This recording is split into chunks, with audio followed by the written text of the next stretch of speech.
Sweater बेचने वाली चुड़ैल माँ बेटी। इस बार ठंड अक्टूबर में ही आ गई थी। तभी से ठंडी ठंडी हवाएं चलने लगी और नवंबर खत्म होते ही सहारनपुर गांव में ओलावृष्टि की बारिश होने लग गई। वहीं सुप्रिया नाम की औरत अपनी बेटी 10 वर्षीय दिव्या और पति मुकेश के साथ रहती थी। उसका पति बेहद ही कामचोर, आलसी और नशेड़ी था। हर सुबह सुप्रिया उसे सुना सुना कर और उसकी आंख खोलने से पहले एक ही आवाज पर उसका नाश्ता सामने रख देती थी, सिर्फ इसलिए ताकि वह अच्छे से जाकर काम करे। लेकिन वह जो पैसे लाता उसे घर आते आते अपनी नशे की चीजों में उड़ा दिया करता था। ऐसे ही एक दिन मुकेश को उठाते हुए सुप्रिया कहती है, ये लीजिए, नींबू पानी पी लीजिए, आपका सर का दर्द खत्म हो जाएगा। कल रात के नशे की वजह से आप झूम रहे हैं, लेकिन काम पर आपको जाना ही होगा। अरे क्या है तेरे को, सुबह सुबह मेरे कान पर डफली बजाने लग गई है। क्या काम पर जाऊं? सिर झूमते हुए मैं जाऊं क्या? नहीं जाना मुझे काम पर। जब देखो रोज सुबह मेरे सिर पर नाचने लगती है, काम पर जाओ, काम पर जाओ। आप काम पर नहीं जाएंगे तो घर का खर्चा कैसे चलेगा? सर्दी आ गई है, मेरी बेटी एक हफ्ते से बिना स्वेटर के स्कूल सुबह सुबह जाती है और सुबह इतना कोहरा होता है। मुझे उसे स्वेटर देना है तो पैसे भी दे दीजिए। मेरे पास कोई पैसा वैसा नहीं है। ऐसे कैसे कह सकते हैं? दिव्या को बुखार हो गया तो कल रात को आपको इतने पैसे नशे में उड़ाने की क्या जरूरत थी? ऊपर से दोस्तों को बांट दिया। देख, तेरा सुबह सुबह लेक्चर चालू हो गया, ज्यादा मत बन। यह सुनकर सुप्रिया चली जाती है और दिव्या को स्कूल भेजकर घर का काम करने लगती है। फिर स्कूल से आकर दिव्या कहती है, माँ, आज भी आपने मुझे बिना स्वेटर के भेज दिया। स्कूल वाली मैडम ने मुझे ठंड में बाहर खड़े होने की सजा दी, क्योंकि पूरे स्कूल में सिर्फ मेरे पास ही स्वेटर नहीं था। आप मुझे कब दिलाओगी? मुझे स्वेटर चाहिए माँ। ठीक है, रुक जा, मैं तेरे पापा से आज पैसे लेकर रात में स्वेटर लेने जाऊंगी, ठीक है? शाम को मुकेश फिर से एक हाथ में शराब लिए और दूसरी बाजू में एक लड़की होती है जिसे वह घर में ले आता है। यह देखकर सुप्रिया और दिव्या हैरान हो जाते हैं। तभी सुप्रिया बोलती है, अरे, इसे आप कैसे ले आए हैं? और फिर से आपने शराब पी? पैसे कहाँ हैं आपके बाकी के? स्वीट हार्ट, इन पर जो भी पैसा थे वो इन्होंने मेरा डांस करते करते मुझ पर लुटा दिया है, और बाकी शराब में। संभालो अपने पति को, बाय। हाय दैया, फिर से मेरी लड़की के स्वेटर के पैसे खर्च कर दिए। आखिर चाहते क्या हो तुम? मैं आया नहीं हूँ और तेरा फिर से स्वेटर का रोना धोना शुरू हो गया। सुबह उठो तो स्वेटर स्वेटर स्वेटर, शाम को जाऊं तो स्वेटर स्वेटर स्वेटर। आग लगाने का मन कर रहा है स्वेटर में। माँ, ये पापा कैसे बातें कर रहे हैं? चुप हो जा बेटा, डर मत। तेरे पापा ने हद ही कर दी है, कुछ समझते ही नहीं है। सारी परेशानी की जड़ ये शराब है। आज इनकी बोतल को तोड़ कर ही रहूंगी मैं। ये कहकर सुप्रिया बोतल उसके हाथ में से छीनने लगती है और मुकेश कहता है, अरे रे रे, ये क्या कर रही है? मेरी बोतल को छोड़, मैं नहीं दूंगा तुझे। पता भी है कितनी महंगी है। मैंने कहा छोड़िए, शराब नहीं कलेश कर रखी है हमारे घर में। मैंने कहा ना, मेरी बोतल को छोड़ दे। मैं नहीं छोड़ूंगी इस बोतल को।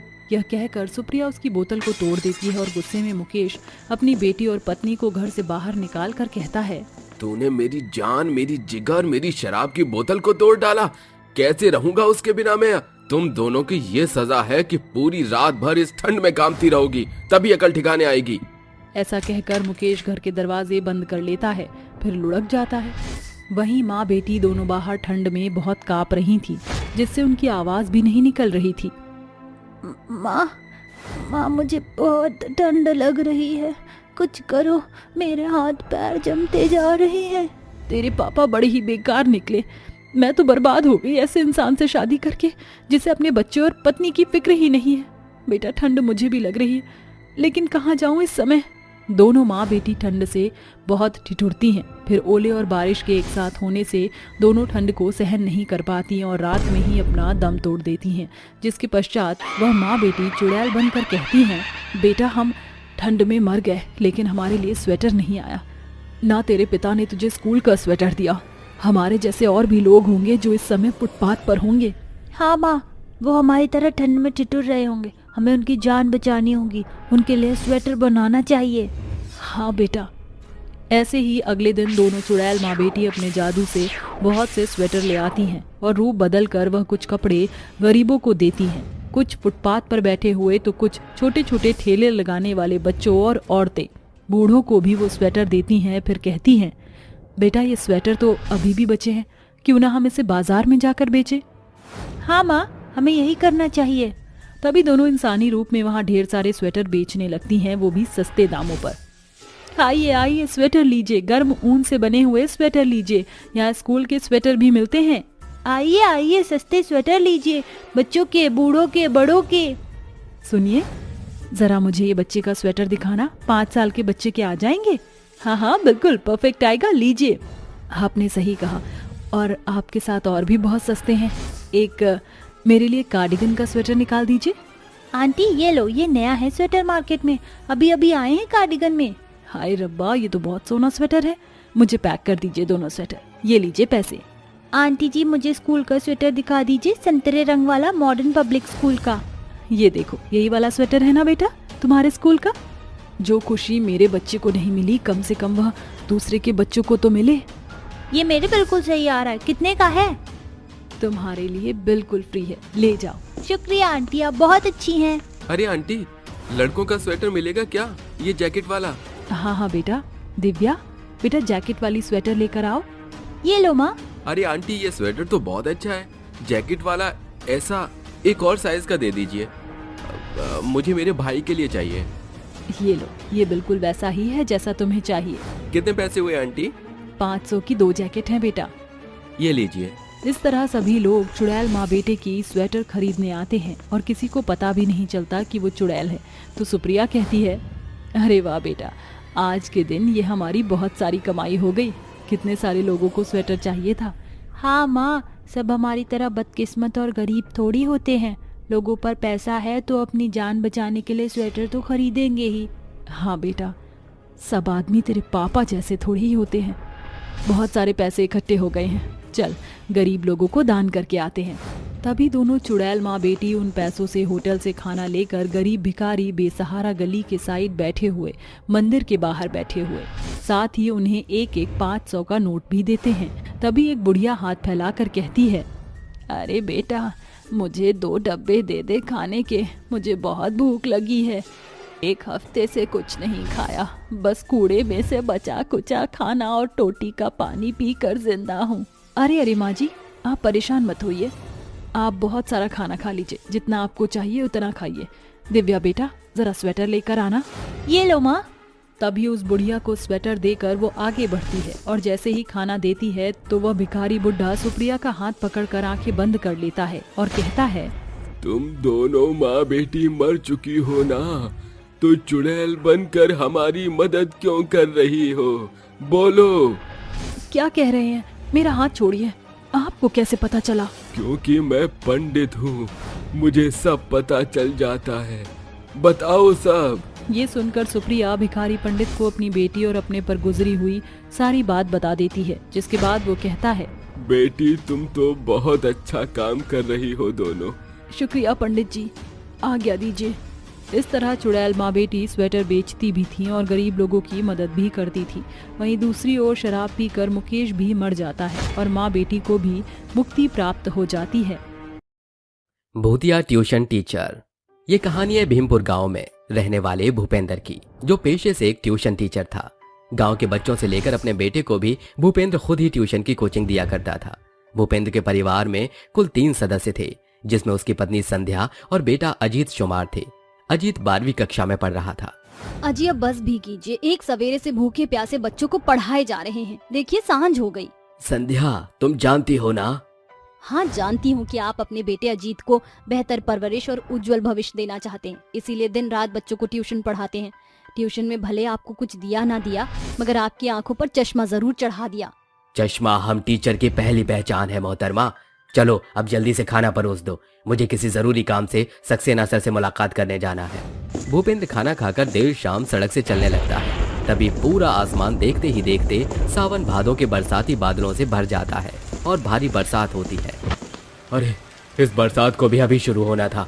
तेज बारिश के चलते चश्मा भी धुल गया, अब सब कुछ धुंधला दिखाई दे रहा है। सड़क पार करते हुए भूपेंद्र की आंखों की रोशनी धीमी दिखने के चलते तेजी से आ रही क्रेन उसको कुचल कर चल देती है। पूरी सड़क भूपेंद्र के खून से सन जाती है और भूपेंद्र का भूत उसके शव को भेदकर बाहर निकल आता है। नहीं नहीं, ऐसा नहीं हो सकता, मैं मर नहीं सकता। अभी मुझ बाप के कंधे पर बेटे के भविष्य को संवारने का बोझ है। भूत अपने शव को देखकर खून के आंसू रोने लगता है। अपनी मंजिल के पड़ाव के एकदम पास आकर मैं नहीं जा सकता। अरे मुझे घर जाना है। मौत को मात देकर भूत हवा में हाथ लहराता हुआ तेज रफ्तार से गांव की सीमा में घुस आता है। मुझे जल्दी से अपने इस भूतिया अवतार को इंसानी वेशभूषा में बदलना होगा। भूतिया ट्यूशन टीचर अपने शक्ति से साधारण इंसान में बदलकर घर पहुंचता है। वो एक भयानक तूफान में फंस गया था, मगर अब मैं लौट आया हूँ। ये कैसी बहकी बहकी बातें कर रहे हैं? आपकी तबीयत तो ठीक है ना? और चोरी की नाई नजरें क्यों चुरा रहे हैं? मुझे अजीत को पढ़ाना है। भूत अपने बेटे अजीत को पढ़ाने लगता है और अचानक उससे कहता है, अजीत।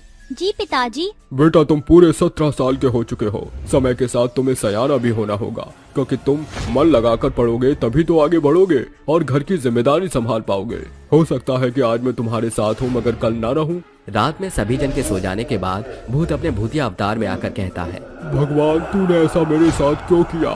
मेरे बेटे को यतीम बना दिया।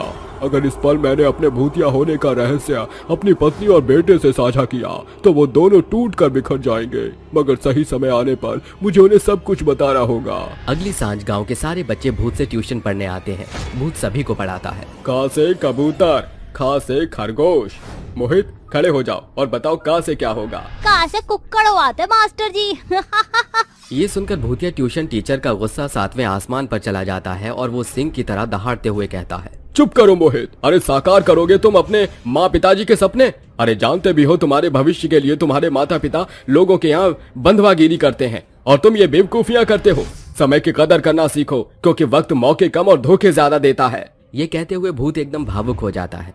भूत की बातें जैसे नन्हे मोहित के मन को भेद देती हैं, जिसके बाद वो कुछ ही क्षणों में पूरी वर्णमाला सुनाता है। शाबाश मोहित, तुमने तो घंटे भर के भीतर ही सारी वर्णमाला का वर्णन कर दिया। बच्चों, आज की ट्यूशन क्लास यहीं खत्म होती है। तुम सभी अपने घर जा सकते हो। सभी बच्चे अपना बस्ता उठाकर घर की ओर रवाना हो जाते हैं, जिसके बाद भूत अपने कमरे के भीतर बैठा अजीत को पढ़ाने लगता है। पढ़ते पढ़ते उसकी नजर घड़ी की सुई पर पड़ती है, जिसे देख उसके माथे से पसीना छूटने लगता है। अरे 12 बजने में सिर्फ 2 मिनट की देरी है। मेरा भूतिया अक्ष किसी भी पल मुझ पर प्रकट हो सकता है। मुझे कुछ करना होगा। अजीत, आज के लिए इतना ही बहुत है। जाओ, जाकर सो जाओ। रात भी काफी हो चुकी है। कल सुबह तुम्हारा स्कूल में असाइनमेंट है।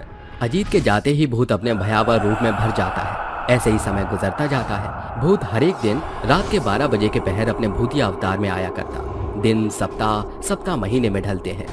एक रात भूतिया ट्यूशन टीचर जब बच्चों को भेजकर अजीत को पढ़ा ही रहा था कि उसे इस बात का पता ही नहीं चलता कि घड़ी का सेल खत्म होने से कि सुई एक ही स्थान पर ठहर गई है और 12 बजते ही भूत सिर से पांव तक भूतिया रूप में सराबोर हो जाता है, जिस वजह से अजीत थरथरा कर चीखता है। संध्या भूपेंद्र का भूतिया अवतार देखकर भौचक्की रह जाती है और लड़खड़ाती जुबान से कहती है, कौन हो तुम?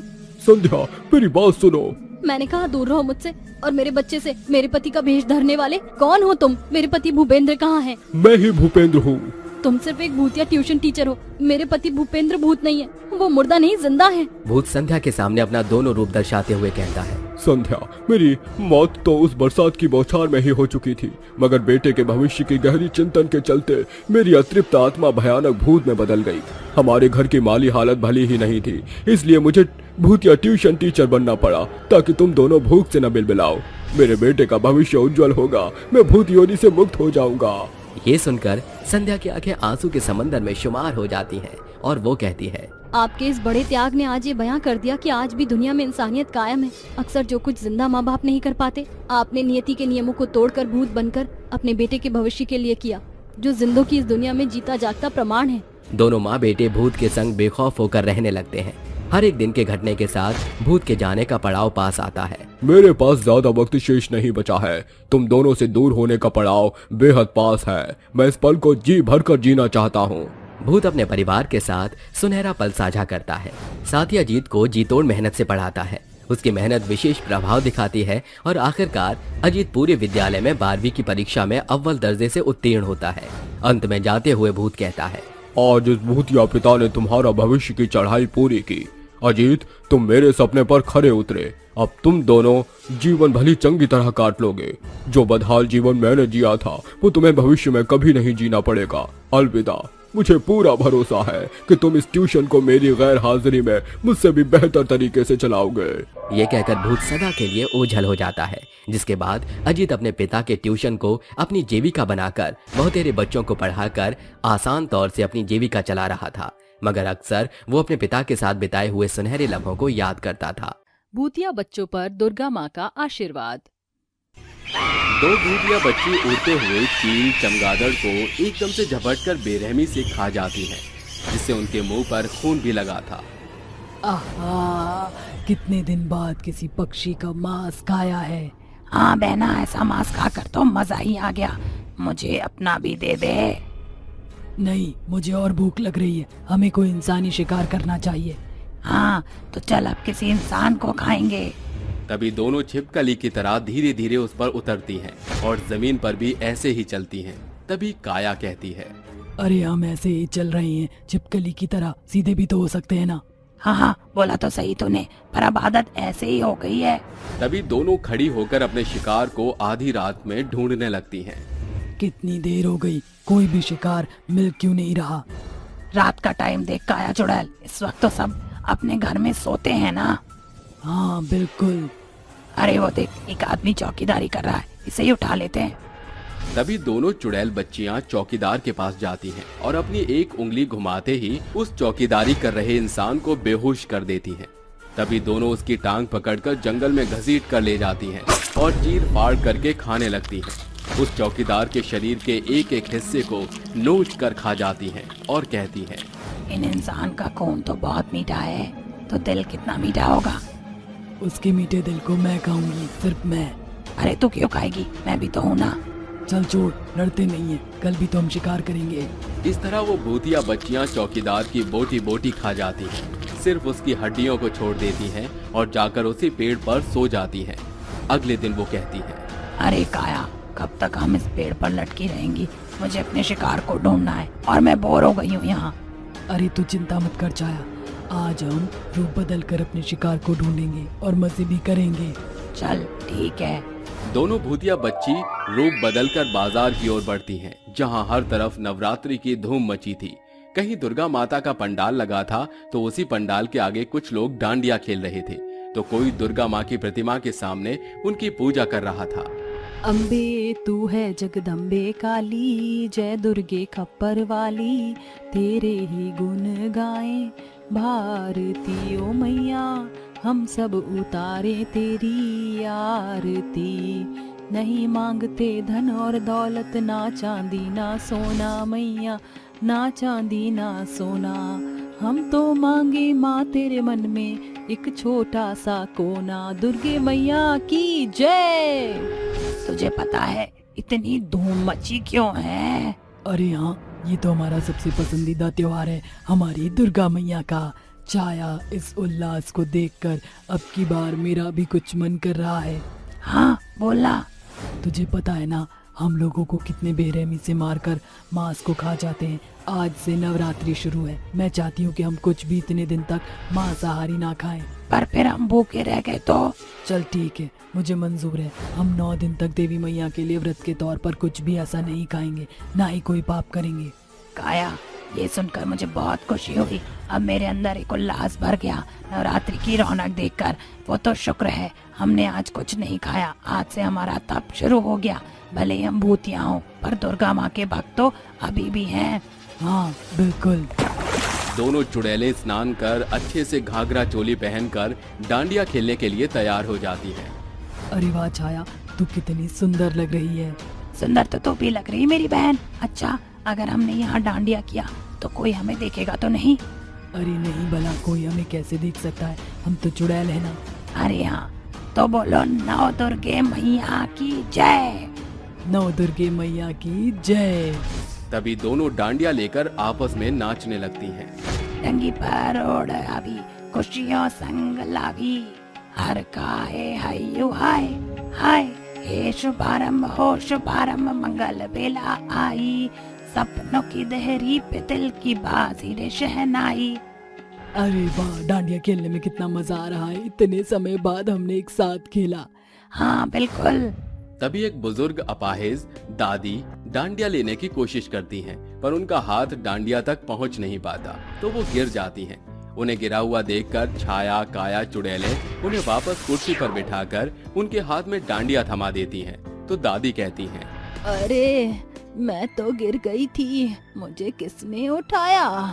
और यहाँ डांडिया मेरे हाथ में अपने आप कैसे आ गई? क्या यहाँ कोई जादू हुआ था? अरे दादी, अब क्या सोच रही हो? मेरे साथ डांडिया खेलो ना। ये मजा आया ना दादी? हाँ बेटा। काया, तूने देखा वह दादी पोती कितनी खुश हैं, बैठ कर ही डांडिया खेल रही हैं अपनी पोती के साथ। हाँ, चल माता रानी के मंदिर जाकर दूर से माथा टेकते हैं। ये सुनकर दोनों दूर से माथा टेककर सीढ़ियों पर बैठ जाती हैं। काया, मुझे भूख लग रही है, हम मांसाहारी तो खा नहीं सकते, तो शाकाहारी खाएं क्या? पता नहीं इतने दिन बाद वो घास फूस हमें पसंद आएगा भी या नहीं। दोनों बहनें शाकाहारी भोजन खाने की कोशिश भी करती हैं, तो वो खा नहीं पाती। इस तरह नवरात्रि के 4 दिन बीत जाते हैं। दोनों चुड़ैल बच्चियां कभी डांडिया खेलती तो कभी गरबा खेलती। दूर से ही आरती करके उनकी प्रतिमा को देखकर मंदिर की सीढ़ियों पर सो जाया करती थी। इन दिनों वो भूतिया बच्ची न किसी भी तरह का मांस खाती, न कोई शाकाहारी चीज खाती।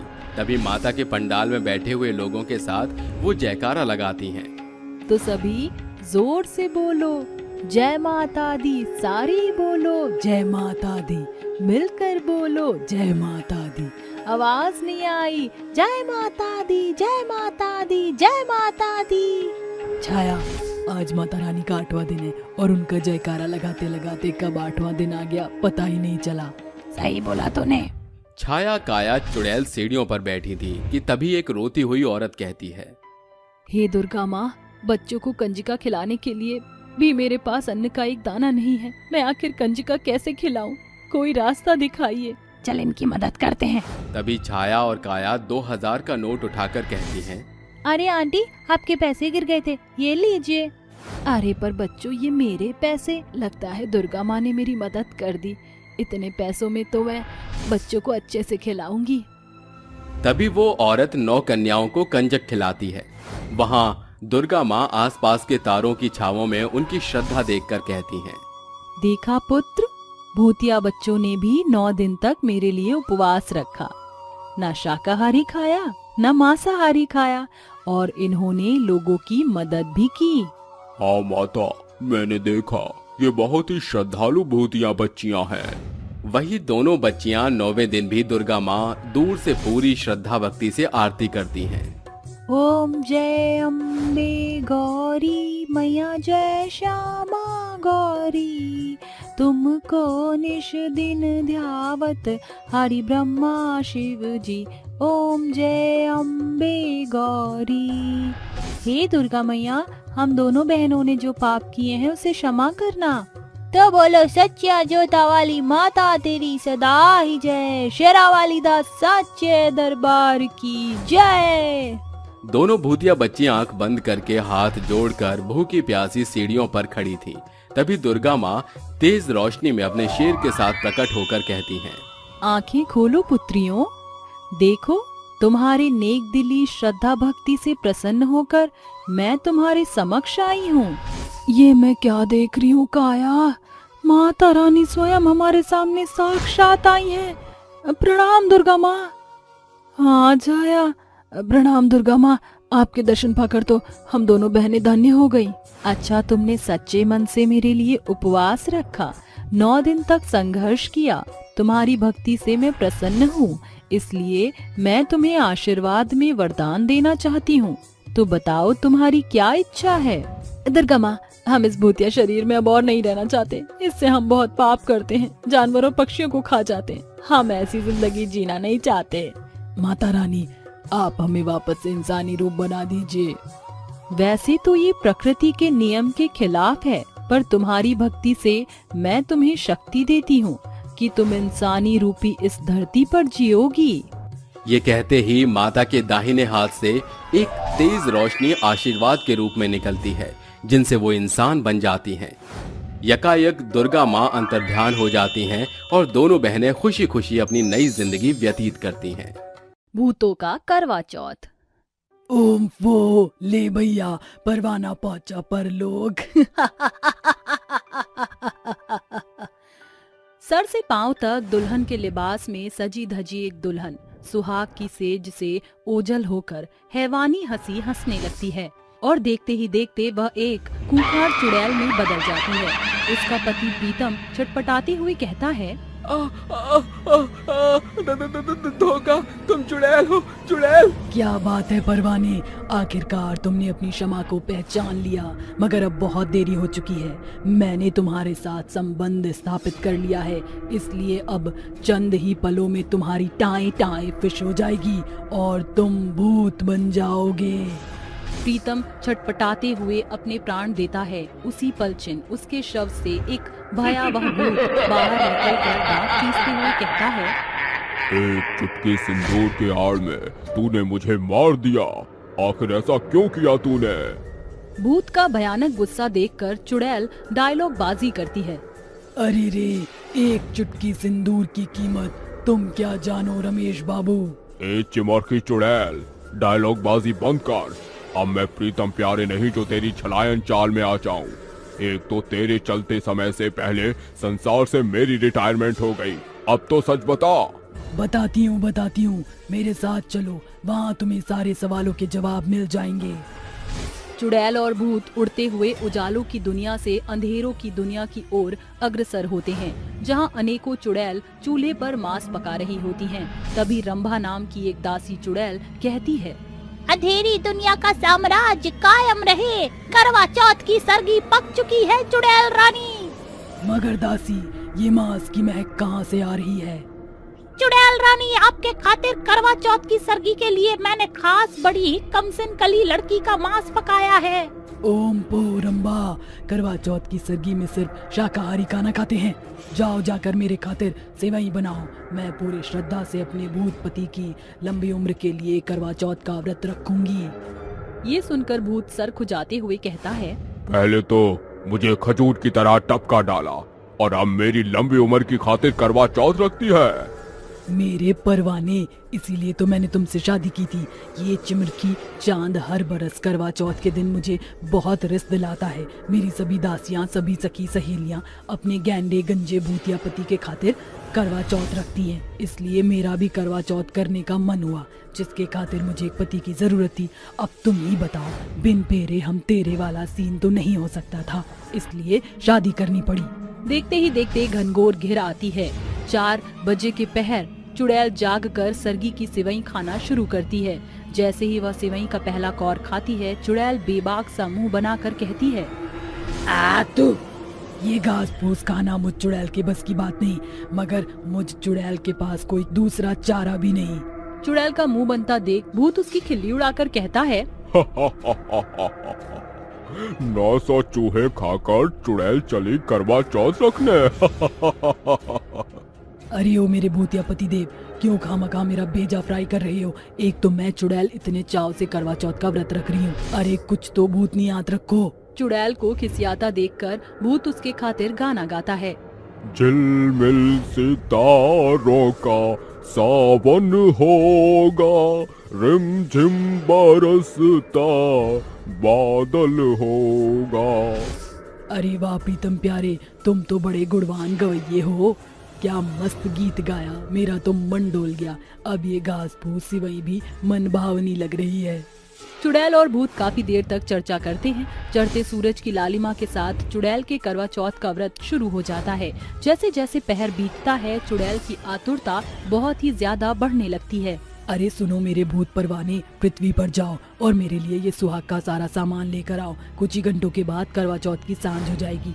आज मैं चुड़ैल जी खोलकर सजूंगी सवरूंगी। ठीक है, मैं जाता हूँ। और सुनो मेरे भूत, करवा चौथ के व्रत के बाद मैं अपनी फेवरेट डिश भेजा फ्राई खाकर ही करवा चौथ का व्रत खोलूंगी। समझ गया मेरी पिटल्लू चुड़ैल पत्नी। इतना कहकर भूत जमीन को चिढ़ते हुए धरती पर दस्तक देता है, जहां गांव बाजार में सैकड़ों सुहागन औरतें सज धज रही थी। भूत एक श्रृंगार के ठेले पर का सारा सामान लेकर पाताल लोक लौट आता है, जहां चुड़ैल अपनी शक्ति से एक सुंदर सा दर्पण दीवार पर लगा रही होती है। अरे ये तो चुड़ैलों की रानी चुड़ैल ललचाई नजरों से मेकअप को देखकर खुश होती है और वह मेकअप करते हुए गुनगुनाती है। सजना तेरे लिए सजना, ये चूड़ी कंगना बस तेरे लिए पाई है या तू संग मेरे, है जीना मरना कसम यही खाई है। जाने ये चुड़ैल बीबी और कितनी बटरिंग बातें करेगी। इसके गले की फटी स्पीकर वाली धुन मेरे कान से खून निकलवा के मानेगी, बेबी मरवा के मानेगी। अरे ओ मेरे भूतिया पति, क्या बुदबुदा रहे हो? झूठे में ही सही ये मेरी झूठ मूठी अपने चुड़ैल पत्नी की तारीफ तो कर दो।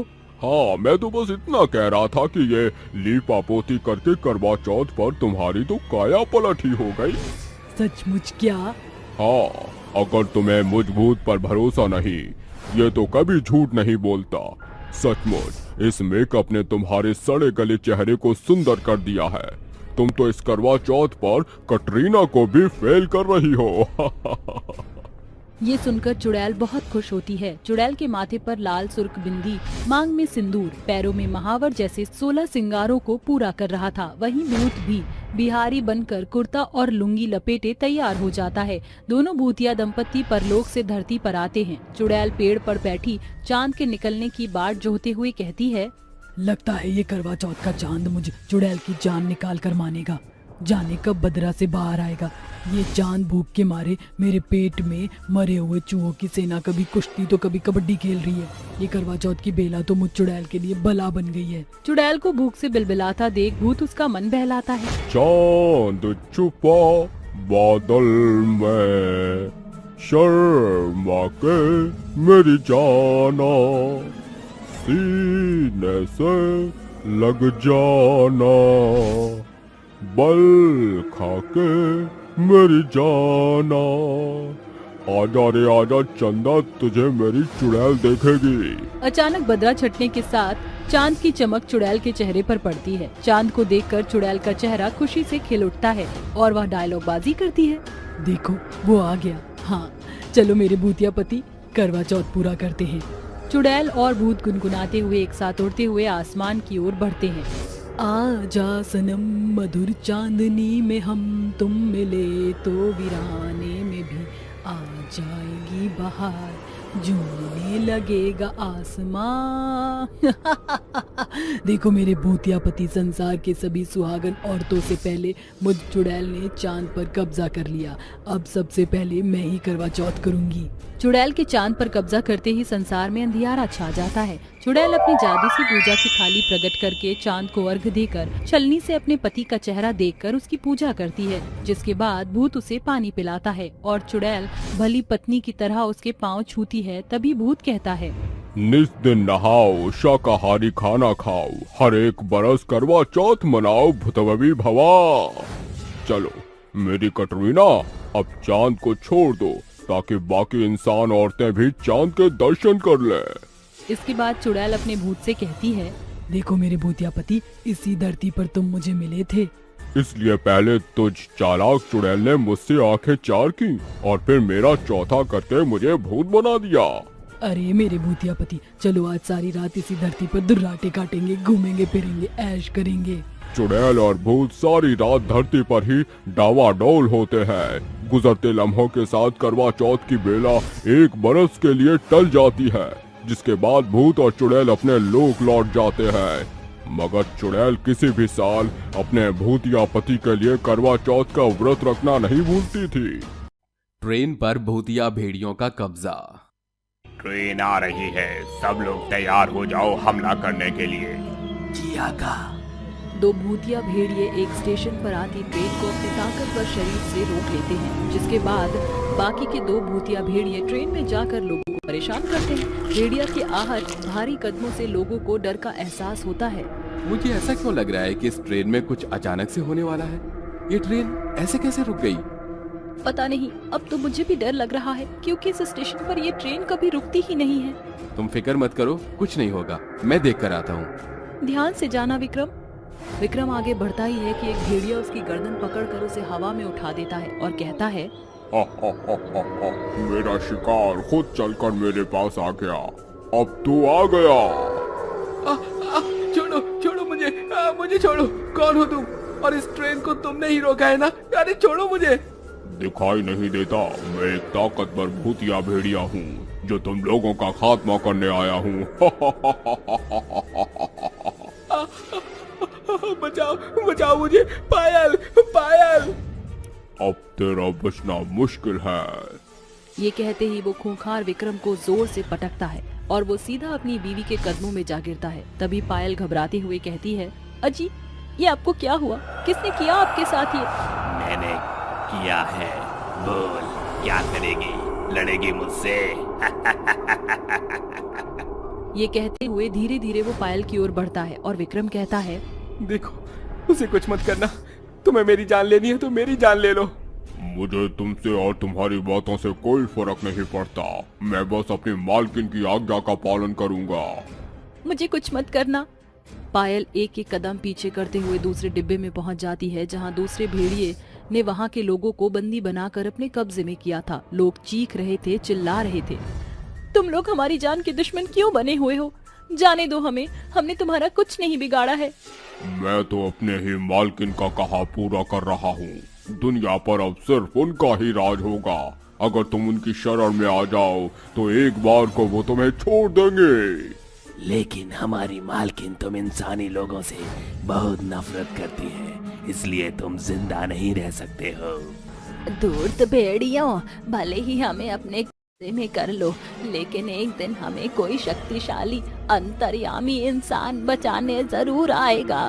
ए बुढ़िया, अपनी जुबान को लगाम दे, वरना मैं तेरी जिंदगी को ही लगाम दे दूंगा।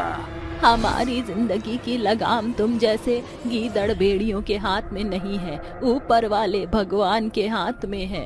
तुम लोगों को यही करने का इरादा है क्या? और भी ट्रेन आने वाली हैं, उन पर भी हमें कब्जा करना है। उन लोगों को कैद करके मालकिन के पास ले जाओ। जी आका। तभी वो सारे भेड़िए कुछ लोगों को मार देते हैं तो कुछ लोगों को उस चुड़ैल के पास ले जाते हैं जो कि इन सब की दाता थी, और उस गुफा में इन लोगों को कैद कर देते हैं। वहीं चुड़ैल गुफा में अपनी शक्तियां बढ़ाने के लिए एक यज्ञ कर रही थी। तभी भेड़िए की सेना कैदियों को लेकर आती है। अच्छा तो मेरे प्यारे भेड़ियों, तुम ले आए इन लोगों को? जी मालकिन। अरे ये तो बहुत कम लोग हैं, पर मैं खुश हूँ कि तुम इतने लोगों को ले आए। एक भेड़िया और कम है, वो कहाँ है? मालकिन, उसने अभी एक ट्रेन पर कब्जा कर रखा है और उन लोगों को तंग किया हुआ है। पूरे स्टेशन पर उसने आग फैला दी। अरे वाह, ये तो उसने बहुत अच्छा किया है। ट्रेन पर, स्टेशन पर इतनी तबाही कर दो, इतनी तबाही कर दो कि लोगों का नामो निशानी मिट जाए इस धरती से। अच्छा हुआ जो उस दिन मैंने तुम चारों भेड़ियों को अपना गुलाम बनाने का फैसला ले लिया। जंगल में मैं किसी शक्तिशाली जानवर को ढूंढ रही थी, उसके बाद तुम चारों मुझे बातें करते हुए मिले, तो मेरा काम आसान हो गया और तुमको बंदी बनाकर मैंने कैद कर लिया था। चुड़ैल अपनी गुफा में यज्ञ करते हुए मंत्र पढ़ रही थी। ओम क्लीम क्लीम चामुंडाय विच्चे फट स्वाहा।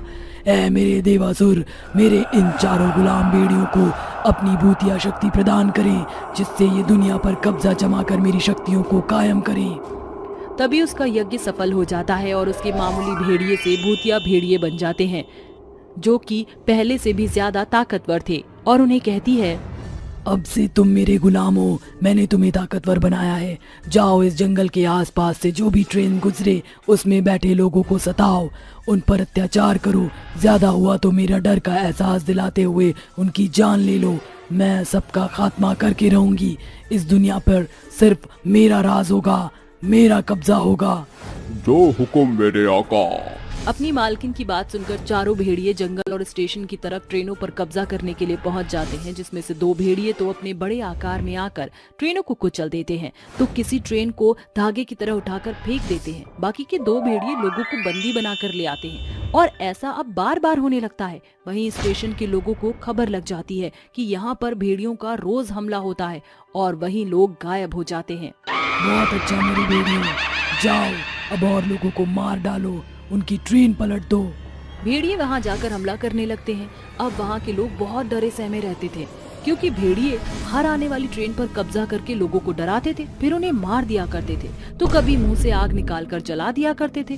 तभी वहाँ सिद्धार्थ नाम का एक ज्ञानी लड़का आता है जो कि तांत्रिक विद्या को भली भांति जानता है। वहाँ का हाल देखकर एक सफाई कर्मचारी से कहता है, अरे भाई साहब, ये ट्रेन और स्टेशन का क्या हाल बना कर रखा है आप लोगों ने, और ये सब क्या हो रहा है? देखिए भाई साहब, बेहतर होगा आप यहाँ से वापस लौट जाएं, वरना वो भेड़िए हमें भी मार डालेंगे और आपको भी। डर क्यों रहे हो? मुझे बताओ क्या बात है। सिद्धार्थ के पूछने पर कर्मचारी उसे सारी बात बता देता है कि तभी भेड़िया आ जाता है। मार डालूंगा, सबको मार डालूंगा, उस ट्रेन पर अब हमारा ही कब्जा होगा। तभी सिद्धार्थ उन भेड़ियों को अपने कब्जे में करने के लिए अपने किसी मंत्र का प्रयोग करके एक एक करके सभी भेड़ियों पर डालता है और कहता है, देखो बेहतर होगा तुम बता दो ये सब क्यों कर रहे हो और किसके लिए कर रहे हो, वरना मैं तुम्हें अपनी अभिमंत्रित विश्व शक्ति से जलाकर राख कर दूंगा। अरे नहीं, तुम ऐसा कुछ भी मत करना, हम तुम्हें सब बताते हैं। दरअसल उसने हम पर कोई जादू किया है, इसलिए हम उसके कहने से सभी ट्रेनों पर कब्जा कर लेते हैं। मुझे अपनी मालकिन के पास ले चलो, वरना तुम्हें भस्म कर दूंगा। नहीं, हम तुम्हें नहीं बताएंगे। ठीक है, तो तैयार हो जाओ अब मरने के लिए। ओम ह्रीम क्लीम काली शक्ति मोक्षम, ओम ह्रीम क्लीम क्लीम। नहीं नहीं, रुको, मैं तुम्हें बताता हूँ। वो एक गुफा में रहती है और बाकी बंधे हुए लोग भी वही होंगे। ठीक है, तो लेकर चलो, और कोई होशियारी की तो जानते ही हो तुम। ये कहते ही चारों भेड़िए के पीछे पीछे सिद्धार्थ भी चलने लगता है और गुफा में पहुंच जाता है, जहां चुड़ैल शक्तिशाली बनने के लिए यज्ञ कर रही थी। ओम काली शक्ति प्राप्तम भस्म। अब मैं और शक्तिशाली हो चुकी हूँ, पूरी दुनिया का अंत कर दूंगी। मैं चुड़ैल तक पहुंचूं उससे पहले मुझे इसकी शक्ति ही आधी करनी होगी, ताकि वो मुझ पर हमला न कर पाए। अभी इन भेड़ियों को रिहा कर देता हूँ। ओम ह्रीम क्लीम काली शक्ति मोक्षम। ये मंत्र फूंकते ही वो भेड़ियों पर अपनी आत्मिक शक्ति का प्रयोग दिखाता है, जिससे वह भेड़िए चुड़ैल के भूतिया शक्तियों से आजाद हो जाते हैं। और सिद्धार्थ कहता है, अब तुम चुड़ैल की शक्तियों से बाहर हो, अब थोड़ा सा मैं निपट लूंगा, तुम अपनी नॉर्मल जिंदगी जियो। तुम्हारा बहुत बहुत शुक्रिया जो तुमने हमें चुड़ैल के चंगुल से बचा लिया। तभी वो चारों भेड़िए चले जाते हैं। तभी मंत्र पढ़ते हुए सिद्धार्थ उस पर शक्तिशाली भस्म डालता है, जिससे वो जकड़ जाती है। मुझे बांधने का दुस्साहस किसने किया? भेड़िए, मेरे गुलाम मेरे समक्ष आओ। कोई नहीं आएगा तुम्हारे पास, मैंने उसे तुम्हारे चंगुल से रिहा कर दिया। बताओ तुमने क्यों किया ये सब? कौन हो तुम और तुम्हारी हिम्मत कैसे हुई मुझे ऐसे बांधने की? मुझे फर्क नहीं पड़ता तुम मेरी बातों का जवाब दो या ना दो, क्योंकि तुम जैसी डाइन चुड़ैल का अंत करना बहुत जरूरी है। ये कहते ही सिद्धार्थ एक दैवीय शक्ति से निर्माण खंजर निकालकर मंत्रोच्चारण से उस चुड़ैल के भीतर घोंप देता है। उसी क्षण वह जलकर भस्म हो जाती है। साथ ही सिद्धार्थ वहाँ के लोगों को आजाद करके अपने घर लौट जाता है।